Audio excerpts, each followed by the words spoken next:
Share বাজারে loss হয় কেন? নতুন ইনভেস্টরদের 5টা মারাত্মক ভুল।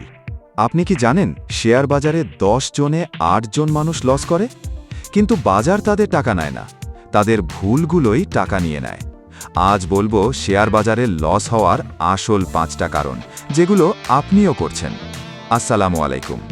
আপনি যদি শেয়ার বাজারে নতুন হন বা লস করে হতাশ হয়ে থাকেন, এই ভিডিওটা শেষ পর্যন্ত দেখবেন, কারণ আজ আমি কোনো গোপন টিপস না, বাস্তব সত্য বলবো।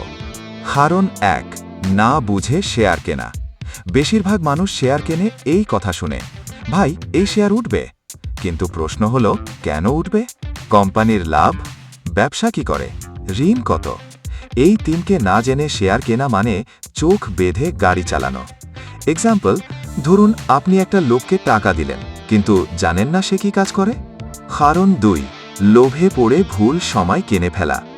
যখন কোনো শেয়ার হঠাৎ 20-30% উঠে যায়, তখন সবাই কথা বলতে শুরু করে, আর তখনই ঢুকে পড়ে। কিন্তু বাস্তবতা হলো, আপনি যখন কিনছেন, স্মার্ট মানি তখন বিক্রি করছে। ফলাফল, দাম নামলেই ভয়, লস টু সেল। কারণ 3, ধৈর্যের অভাব। শেয়ার বাজার কোনো লটারি না, এটা ব্যবসার অংশীদার হওয়া।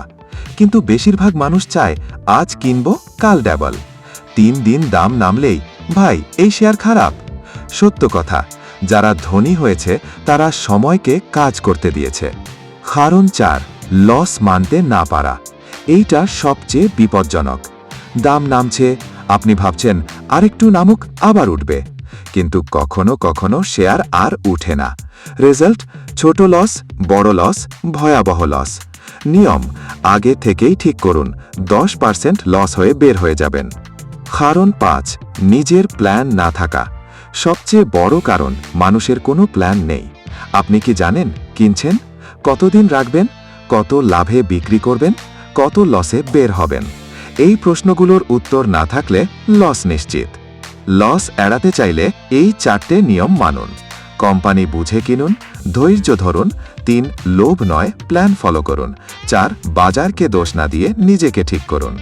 শেয়ার বাজার মানুষকে গরিব করে না, মানুষ নিজের ভুলে গরিব হয়। এই ভিডিওটা যদি আপনার একটাও লস বাঁচায়, তাহলে লাইক দিন, আর কমেন্টে লিখুন আপনার সবচেয়ে বড় লসটা কেন হয়েছিল। আর এরম বাস্তব ফাইন্যান্স ভিডিও পেতে চ্যানেল সাবস্ক্রাইব করতে ভুলবেন না।